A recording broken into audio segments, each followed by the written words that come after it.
أعوذ بالله من الشيطان الرجيم. بسم الله الرحمن الرحيم. قل إن كنتم تحبون الله فاتبعوني يحببكم الله ويغفر لكم ذنوبكم. صدق الله العظيم وصدق رسوله النبي الكريم، ونحن على ذلك لمن الشاهدين والشاكرين، والحمد لله رب العالمين. اللهم صل على سيدنا محمد وعلى آل سيدنا محمد، وصل على المؤمنين والمؤمنات والمسلمين والمسلمات. محترم حاضرین او اوریدونکو، زموږ او ستاسو لپاره دا د سعادت خبره ده چې الله رب العالمین موږ د خپل محبوب محمد مصطفی احمد مجتبی صلی الله علیه وسلم د سیرت د اورېدلو دپاره د ناستې توفیق راکړي. او حقیقت دا دی زموږ یو الله دی، یو پیغمبر دی. د الله رب العالمین کلام هغه موجود دی د قرآن کریم په صورت کې، خو د الله رب العالمین حیات د الله تبارک وتعالی د ژوند متعلق موږ څه نشو، او د پیغمبر علیه الصلاة والسلام کلام د حدیثو په صورت کې، او د پیغمبر علیه الصلاة والسلام ژوند د سیرت په شکل کې هغه موجود دی.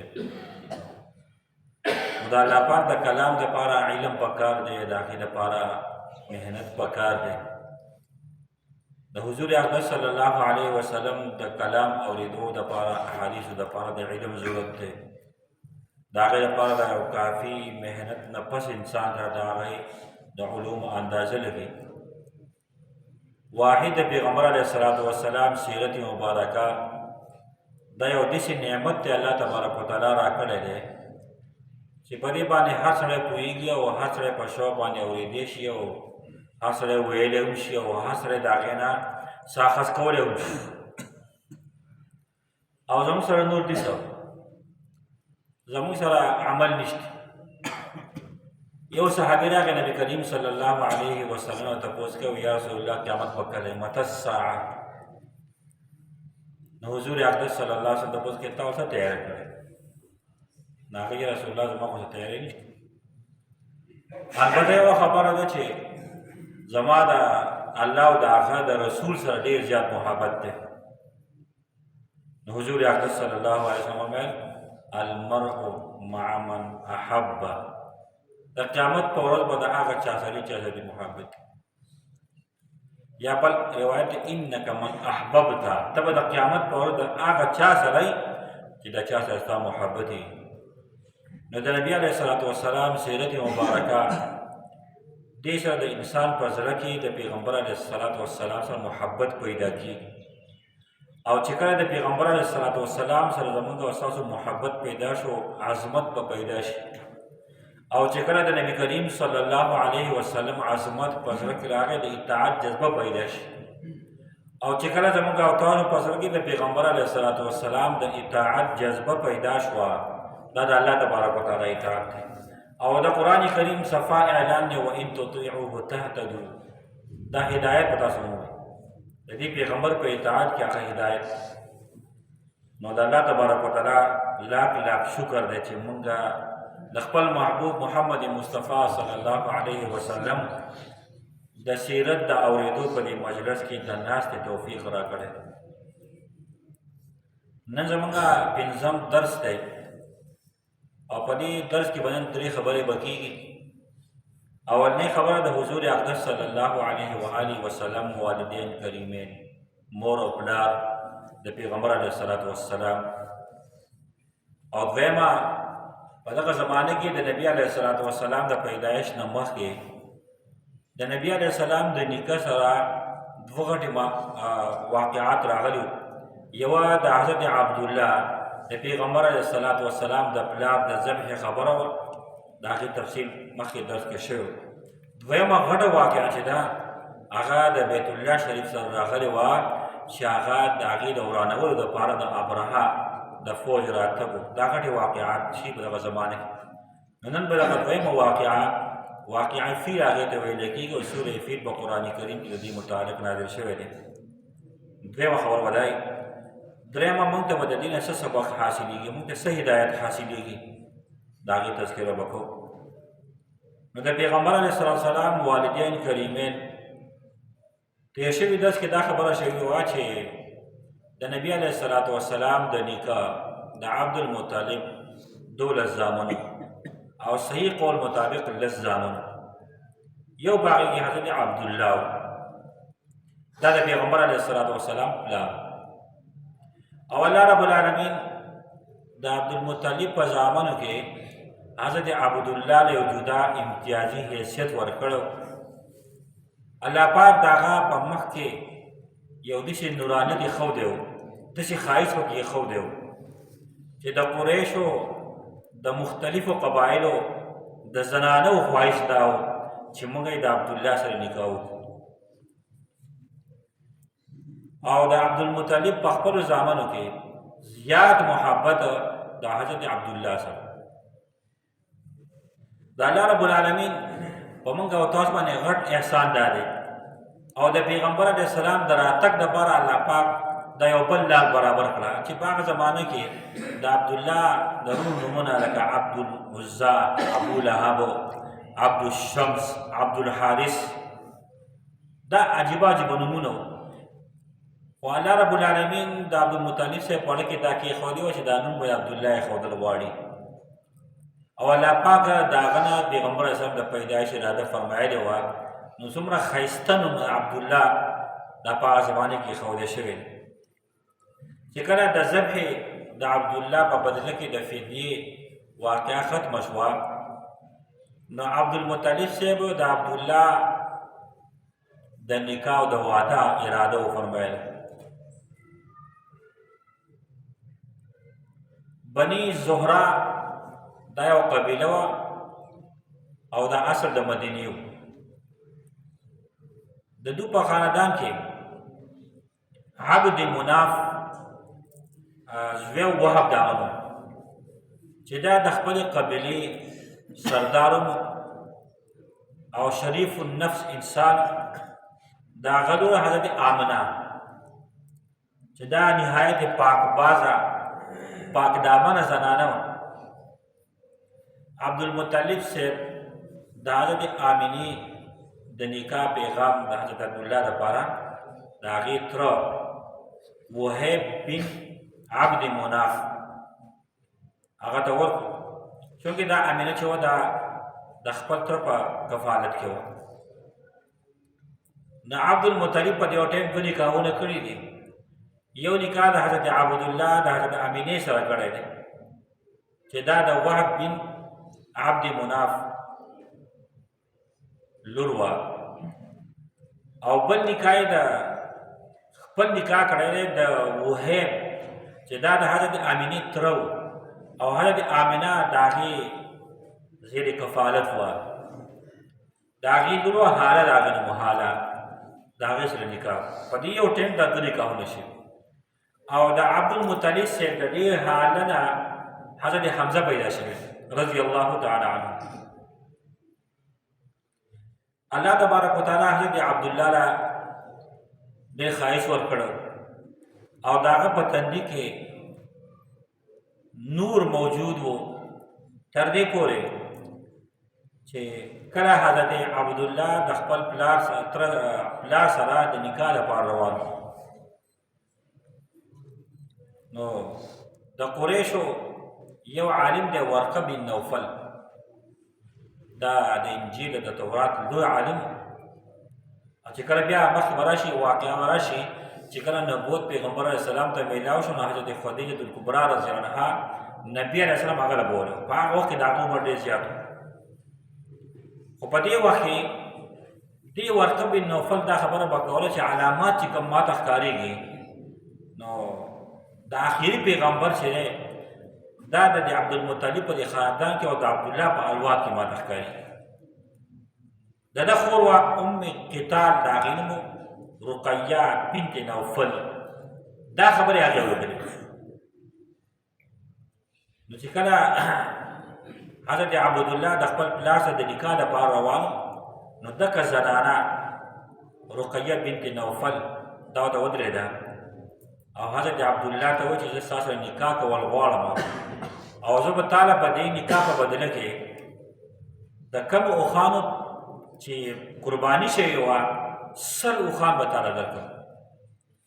خو حضرت عبدالله ورته فرمایي چې زما پلار ته فیصله کوي نو ما ته به هغه منظور وي، زه د هغه د فیصلې نه بغیر بله فیصله نشم. یو روایت دا دی. بل روایت د مولانا ادریس کاندیلوي رحمه الله په سید مصطفی کې نقل کړی د حضرت عبدالله ابن عباس رضی الله تعالی عنه، اگر چې دا ضعیف روایت دی. وایي چې یوه زنانه یهودانه وه، فاطمه بنت مور د هغې نوم، او چې کله حضرت عبدالله د خپل پلار سره د نکاح لپاره روان، دغې زنانه په حضرت عبدالله کې د نبوت هغه نورانیت محسوس کو او په خپله باندې دعوت یې ورکو حضرت عبدالله ته. نو حضرت عبدالله ورته فرمایي اما الحرام فالممات دونه، ناجایزه کار چې دی د هغې نه خو مرګ غوره دی. والحل لا حل فاستبینه، او حرام چې هغه نه حلالېږي. فكيف بالامر الذي تبغينه يحمل كريم عرضه ودينه. دا ته چې د کومې خبرې مطالبه کې دا خو د عزتمن سړي عزت او د شریف النفس او د کریم سړي عزت او دین ختموي.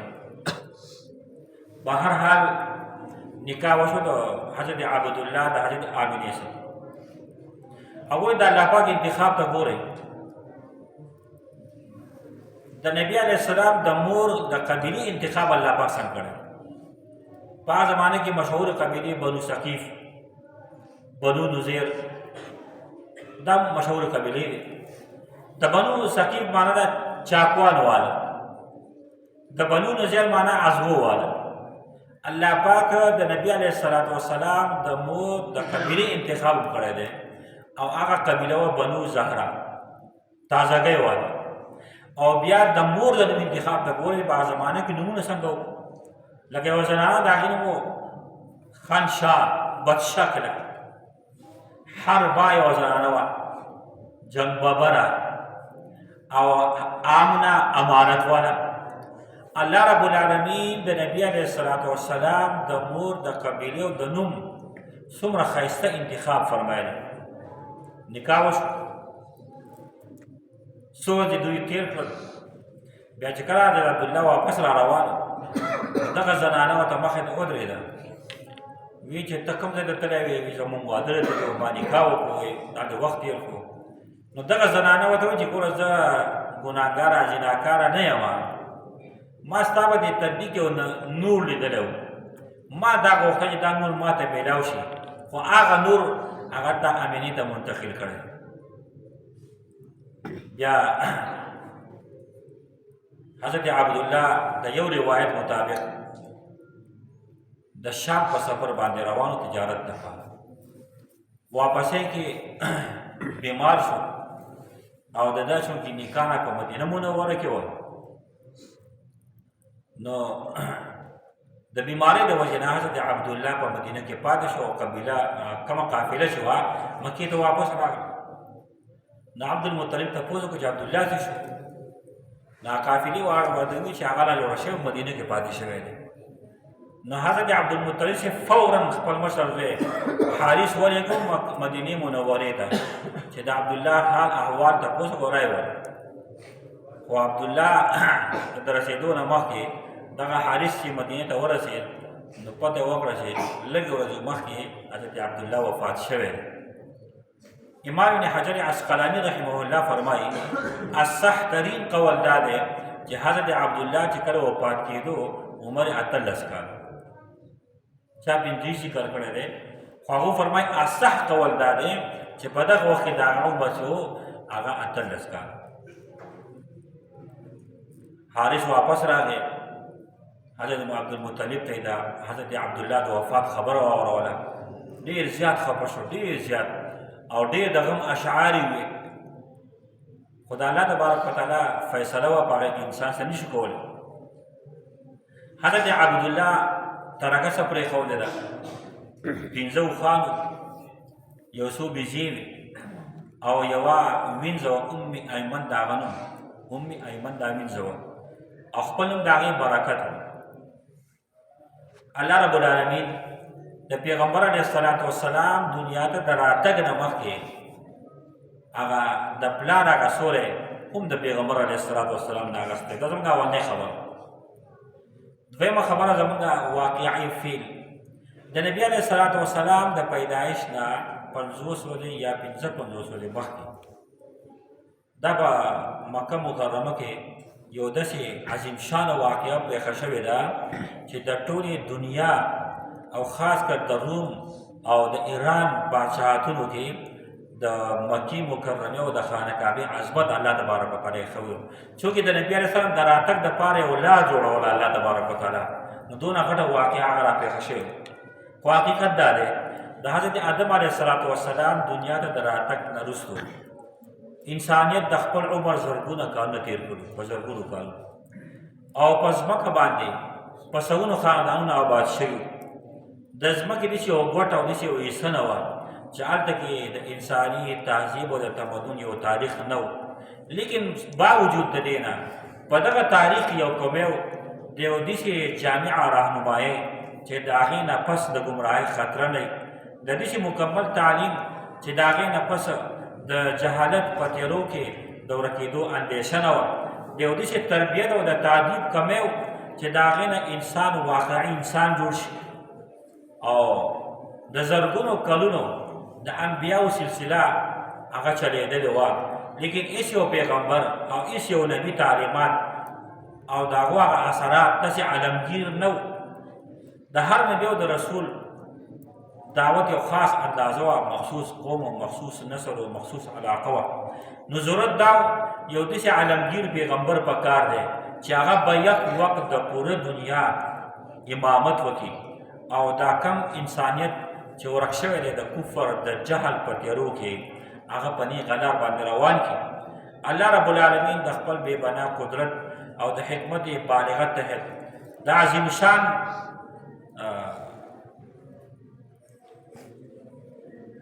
نعمت حامل هستی په دنیا کې د راتلو اراده وفرمایله، نو د هغې لپاره الله پاک حالات پیدا کړل چې هغه د غیر معمولي انقلاب ته اشاره و. او د دې حالاتو د اتار او د چړاو میدان چې و هغه د عربو ځمکه وه، او د هغې خپلې وجې دي چې الله تبارک وتعالی د نبوت دپاره بیا په عربو کې په جزیرة العرب کې بیا د مکې مکرمې انتخاب په ټول دنیا کې ولې کېږي، دا به انشاءالله مخکې بیان شي. جزیرة العرب چې دی جزیرة العرب د دې یو طرف ته رومي سلطنت و، بل طرف ته کسرا بادشاهت و. کسرا چې هغه د مشرق بادشاه و، قیصر چې هغه د ایشیا او یورپ او د افریقي ملکونه ډېر زیات د هغه د ماتحت. د مکې په جنوب په طرف باندې یمن دا یو بادشاهت تېر شوی دی، په هغې کې یو مشرک بادشاه و ذو نواس د هغه نوم و، ذو نواس، یوسف ذو نواس. په قرآن کریم کې یو صورت دی سورة البروج ورته وایي، قتل اصحاب الاخدود النار ذات الوقود. د ذو نواس بادشاه واقعه الله تبارک وتعالی تفصیلا هلته ذکر کړې ده، مفسرین بیانوي. دې ذو نواس بادشاه دی چونکې مشرک او په یمن کې په هغه زمانه کې حق دین چې و هغه عیسایت د په عیسایانو باندې ډېر زیات ظلمونه شروع کړل، خلک یې په زور باندې شرک ته راوړل، او چې کوم کسانو به شرک نه کوو دی به یې خدای نه ګڼو او د الله پاک سره به شریک نه جوړو، د هغو دپاره یې خندقونه کنلي وو، په هغې کې اور بل کړی او هغه خلک به هغې ته وهل، او د دغه خندقونو په طرف باندې به دوی ناست وو، دوی به دا تماشې به یې کولې. اذ هم علیها قعود وهم على ما يفعلون بالمؤمنین شهود. مؤمنان سره به څه کار کوو دوی به لیده خوشحالي کړو. یو کس چې و هغه عیسایي هغه وتښتېد او هغه ځان رومي بادشاهت ته ورسېد، روم بادشاه شو. چونکې هغې سړی نو هغه د خپل فریاد وکړو چې زمونږ په یمن کې ذونواس بادشاه خلک په زور باندې شرک ته اړولی دی او داسې ظلمونه شروع کړي دي. رومي بادشاه حکومت حبشې ته دا حکم راولی دی چې تاسو د دې یمن د دې بندوبست وکړئ. د یمن دپاره د حبشې بادشاه 80,000 فوج تیار او دا واقعه دا 500 عیسوي کال دی. دا واقعه په هغه ټایم کې شوې. د هغې بادشاه د هغې لښکر مشر چې و ابراها او یو اریات، دا د دوی مشران دوی په یمن باندې حمله وکړه او هغه ذونواس بادشاه هغې قتل کړو، یمن یې قبضه کړو. بیا د ابراها او د اریات د یو سره اختلافات جوړ شول، پس خبرو د وران شو. د اریات بادشاه چونکې د ابراها د ده ماتحت و، د اریات بادشاه ترور راواچوله، نو د دې ابراها پوزه او شونډه کټ شوه. د ده نوم مشهور شو اشرم، په اردو کې نکټه وایي، پوزه کټ شوی، پښتو کې چپړیټ پوزه ورته موږ وایو، په دې د مشهور اشرم باندې مشهور. د دې ابراها غلام په دغه ټایم موجود و، بس هغه فورا ترور راویسته او دغه اریات یې مړ کړو. د یمن بادشاهت چې مشري شو هغه د ابراها په لاس کې راغی. ابراها چونکې عیسایي و، د ده په ذهن کې بس یو بوت کې او خدای شو چې دا خلک ځي بیت الله شریف ته، خانه کعبې ته، مکې مکرمې ته ځي او د ټولې دنیا دا خلک دلته راغونډېږي، دا دلته ولې راځي؟ زه به داسې کعبه جوړه کړم چې دا ټول خلک به دې ته راځي. نو صنعا دا د دوی دارالحکومت و، په هغې کې د یو عظیم شان خانه کعبه په خپل ذهن کې د جوړولو اراده وکړه او په هغې کې د بلقیس ملکې د محل ګټې او د هغې هغه مربل او مرمر او دا پکې ولګول او په خلکو باندې په زور به یې کار کوو او داسې په زور یې کار کوو چې اعلان یې کړی و چې سهار د نور د راختو سره تاسو ځان کار را رسولی او چې کم کس بلیړ شو لاس به دې کټ کوو.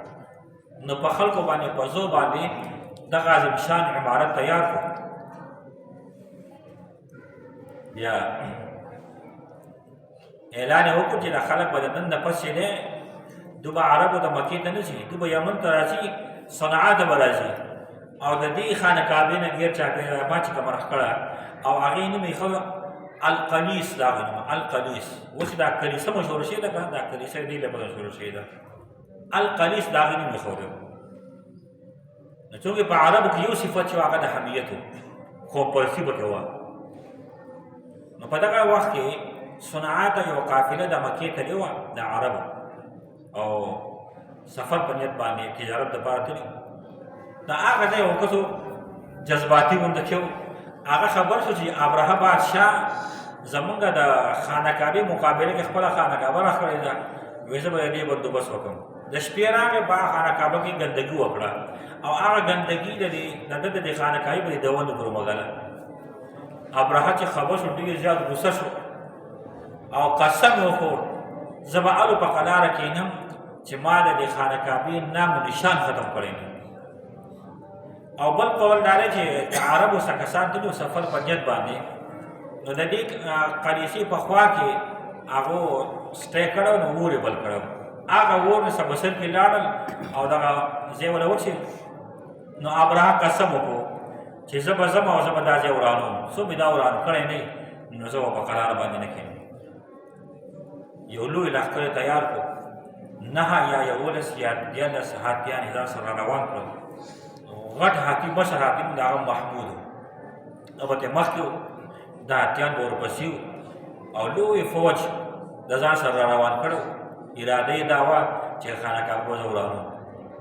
په لاره کې یو ځای دوه څه د قبیلې مشرانو د عربو مزاحمت هم کړی دی، لیکن د ده فوج څومره زیات و نو هغه سرداران یې ونیول، قید یې کړل او مقابله هغو ونه کړی شوه. د ده لښکر د طایف ته نږدې یو ځای مغمس د هغې نوم دی، هغې ته راورسېد.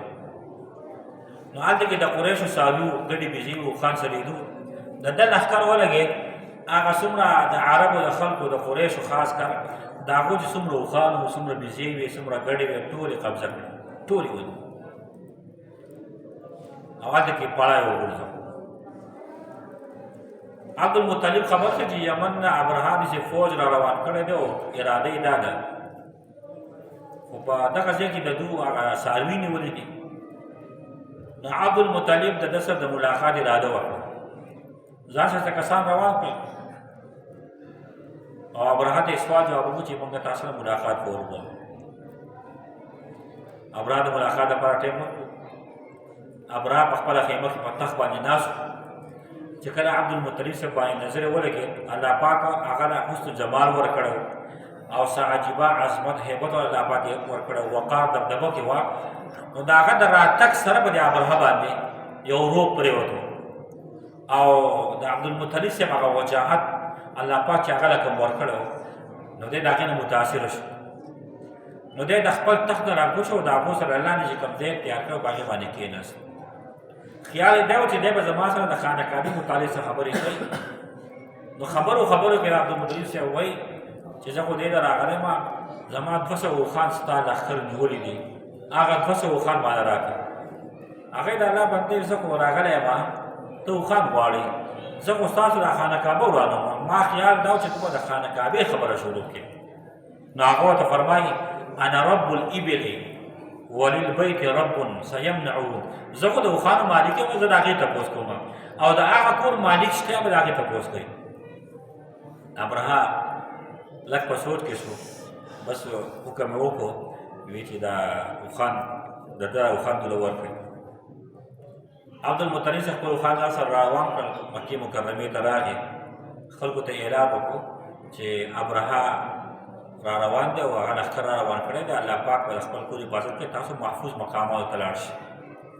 بیا عبدالمطلب صاحب د ځان سره څه کسان هغه راوستل او د خانه کعبې په خوا کې ودرېدل او دعاګانې وغوښتې او په دعاګانو کې ډېر زیات جړا فریاد او ډېر په دغه څه دعاګانې وغوښتې او دا اشعار عبدالمطلب صاحب وویل: اللهم ان المرء يمنع رحله فامنع رحالك وانصر على آل الصليب وعامليه اليوم آلك لا يغلبن صليبهم ومحالهم أبدا محالك جروا جميع بلادهم والفيلك يسبوا عيالك عمدوا حماك بكيدهم جهلا وما رقبوا جلالك. اے الله حسن د خپل ځای حفاظت کوي او ته د خپل کور حفاظت په خپله وکړې. عیسایان او د هغو خلک راغلي دي او هغه ستا آل هغه قید کول غواړي او دغه صلیب د هغو تدبیر ستا د تدبیر مقابله کې هېڅ هم نه دی، ستا په تدبیر د چا تدبیر نشي غالب کېدی. دغه لښکر او هاتیان دا د دې دپاره یې راوستي دي، دپاره د دې چې هغه دا خانه کعبه ورانه کړي. نو ستا د حرم د بربادۍ قصې کړی راغلي دي. نو یا الله دوی خو د جهالت په وجه باندې دا کار کوي، لیکن ستا عظمت او د جلال خیال یې نه دی ساتلی. دا دعا ورته لاړو، محفوظ مقاماتو ته لاړو. ابرهه را روان شو د لښکر سره د مزدلفې او د مینا په منځ کې یو ځای دی، هغې ته محصر وایي، هغې ته راورسېد. الله تبارک وتعالی د سمندر د طرفه یو لوی سیل د توتکر په شانې مرغۍ وي، د هغې راولېږي او په دغه ځای کې د ابرهه د ودرېدو وجه دا راغلې وه چې دغه ځای ته دا هاتیان راورسېدل او دغه محمود نومې هاتي چې دی دی مخکې و، بس په دې په ځای کېناست چې کله به یمن ته مخ کړو واپسېد روان به شو، چې کله به بل طرف ته مخ کړو روان به شو، خو چې کله به یې خانه کعبې کې مخ کړو کېبله دوی به وس وکړو خو محمود هاتي نه پاسېده، داسې ښکارېده لکه څوک یې منع کوي. په دغه ځای باندې الله تبارک وتعالی په دوی باندې بمباري وکړه د توتکر په شکل کې.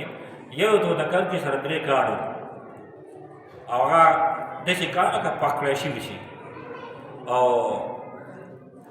یو په خپله خوله کې به یې نیولی او دوه یې په خپلو خپلو کې نو دا کاڼي د هر چا ته نه رسېږي. بعضې کسانو ته ورسېدل خو د ده په دې لښکر کې بس یو غوغا جوړه شوه او د الله شان ته ګوره چې په چا به دغه کمر لګېدو بس د هغه نه به لاندې وته د هغه هډوکي او هر څه به ویلې شو.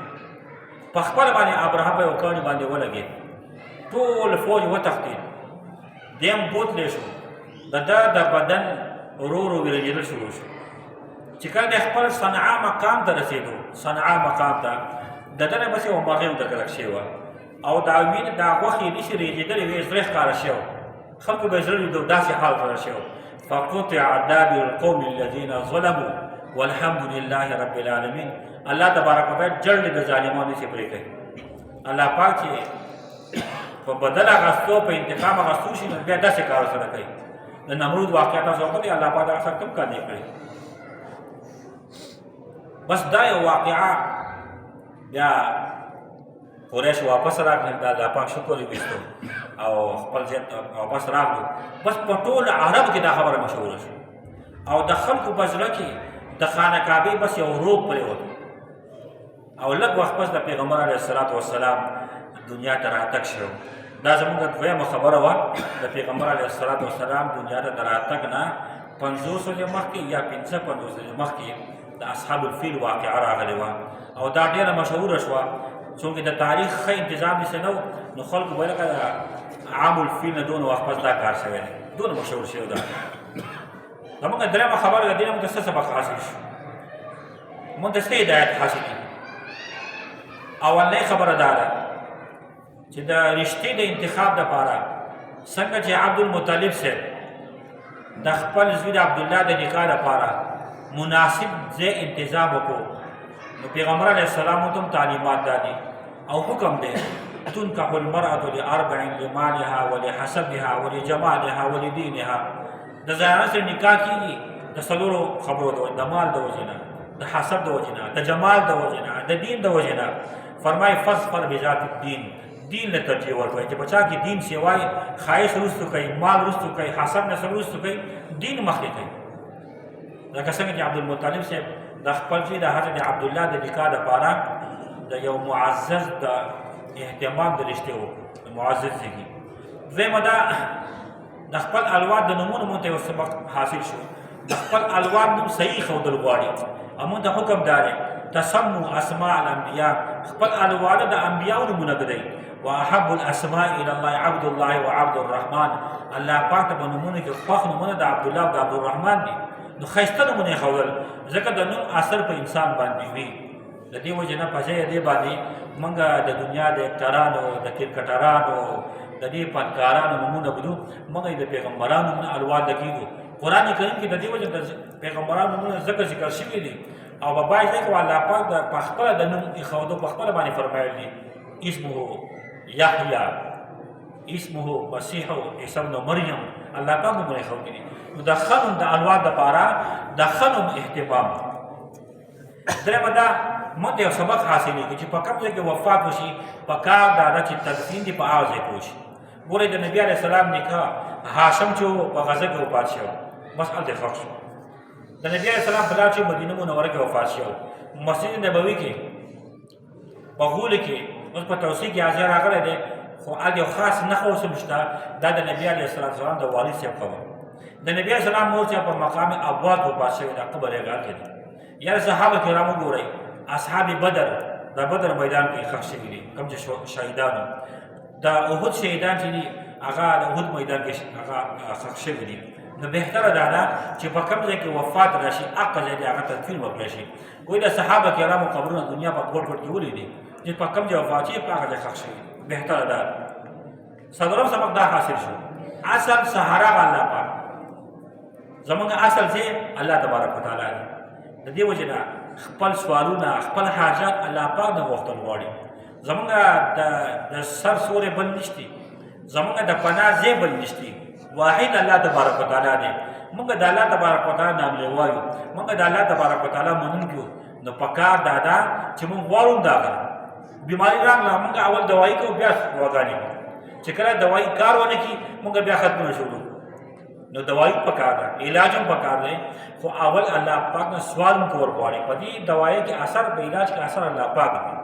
نو زمونږ اصل سهارا چې هغه الله تبارک وتعالی بل الله به وګورئ اگر که د عرب او د مکی خلک مشرکان او اکثر پکې شرک پکې وو بیت الله شریف د بوتان پراته وو او په هغه زمانه کې حق مذهب عیسایت وو حبشه چې دا مذهبي حیثیت سره په دغه زمانه کې حق دین دا وو لیکن الله تبارک وتعالی د خانه کعبه د حفاظت دپاره څومره اهتمام فرمایلی دی دا د نبي علیه السلام د راتګ دپاره الله پاک یو لار روډ میپ جوړوي او تاسو وګورئ په نقشه کې جزیرة العرب دا د دنیا په نقشه کې داسې ده د دې دریو طرفونو د اوبه دي لږ یو طرف لږ چې دی هغه د دنیا سره لګېدلی دی د دې مثال د زړه دی لکه څنګه د انسان په دې بدن کې زړه د انسان د بدن دا زړه چې دی د دې زړه لږه حصه چې ده یو ګوټ هغه د انسان د زړه سره لګېدلی نو ټوله خالي ده نو د بدن سره نه ده پیوست شوې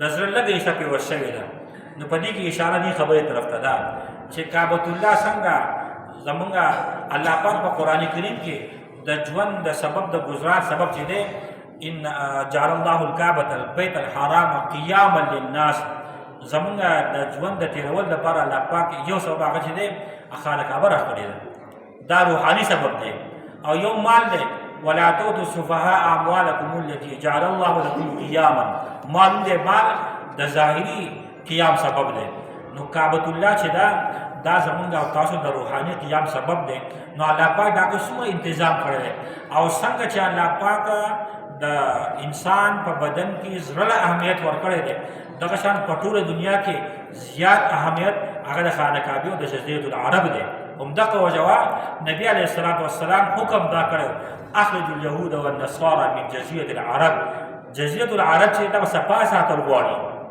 دا د مسلمانانو په ذمهوارو کې ده او که د وخت سره راغی چې خانه کعبه او جزیرة العرب د دې نه یهود نصارا منع نه شو یهود نصارا ورته آزاد تګ راتګ شروع کړو دا به د قیامت په علامو کې پټه علامه بل سبب موږ دا حاصل شو د دعا ګوره عبدالمطلب صاحب واپس راغی الله پاک سوال کوي اما یجیب المضطر اذا دعاه ويكشف السوء ويجعلكم خلفاء الارض سوچته چې هغه د یو بیقرار انسان هغه دعا قبول کړي او ستاسو تکلیف لري سوچته نشته نو د الله پاک نه دعاګانو اهتمام دعا عبادت ته الدعاء هو عین العبادت هو مخ العبادت الدعاء سلاح المؤمن دعاګانې غوښتل پکار دي نو دا دعا موږ کله دعا کوو خپل مقصد دپاره کوو په دې نیت هم دعا غوره عبادت دی د الله پاک دعاګانې غواړو دعاګانې اهتمام دې کوو او بیا په کوم اوقاتو کې چې دعاګانې قبلېږي په هغه وخت کې موږ د دعاګانو اهتمام کوو بل سبب موږ دا حاصل شو چې الله تبارک وتعالی د بیت الله شریف د هغې دپاره د حفاظت نظام فرمایلی دی الله پاک د هغې حفاظت کوي موږ د سبق دا دی چې که تاسو زما د کور حفاظت نه کوئ او زما د کور د حفاظت د تاسو لاس وویستو نو زه د خپل کور حفاظت چې دی هغه د یو کمزوري مخلوق نه اخیستی شم او ګورې قرآن کریم د دې واقعاتونه ډک دی کله کله الله تبارک وتعالی یو غټ دشمن چې دی په معمولي غونته کیسې باندې هلاک کړی نمرود د ابراهیم اسلام دشمني کړې وه د ماشي د لاسه الله تبارک وتعالی نیست نابود ابرها د خانه کعبې دپاره راغی د ورانولو دپاره الله پاک مې توتکه کړې او د کشې راولي آل فرعونیان دوی د بني اسرائیل سره کوم ظلمونه نه وکړي خو الله تبارک وتعالی په هغه بني اسرائیلو د لاسه فرعون تباه برباد دا موږ د سبق دی چې که تاسو زما د کور حفاظت نه کوئ زه د خپل کور حفاظت کولی شم که تاسو زما د دین حفاظت نه کوئ زه د خپل دین حفاظت کولی شم که تاسو د دین کار نه کوئ زه به د دین کار د بل چا نه واخلم وان تتولوا يستبدل قوما غيركم ثم لا يكونوا امثالكم که تاسو د دین نه مخ واړو شل پیرې واړو نور خبر راولم او تاسو به داسې ختم کړم چې تاسو نام و نشان بنئ او اووم سبب دا حاصل شو زمونږ مصیبتونو در کوونکی صرف الله پاک دی زمونږ مصیبتونه صرف الله پاک لرې کوي د دې وجه د الله پاک سره خپل تعلق مضبوطول غواړي د الله پاک سره خپل دوستي جوړول غواړي چې کله زمونږ د الله پاک سره تعلق جوړ شو کله زمونږ د الله پاک سره دوستي جوړه شوه زموږ کارونه به الله تبارک وتعالی کوي الله رب العالمین دې زموږ کو توفیق راکړي واخر دعوانا الحمد لله رب العالمین اللهم صل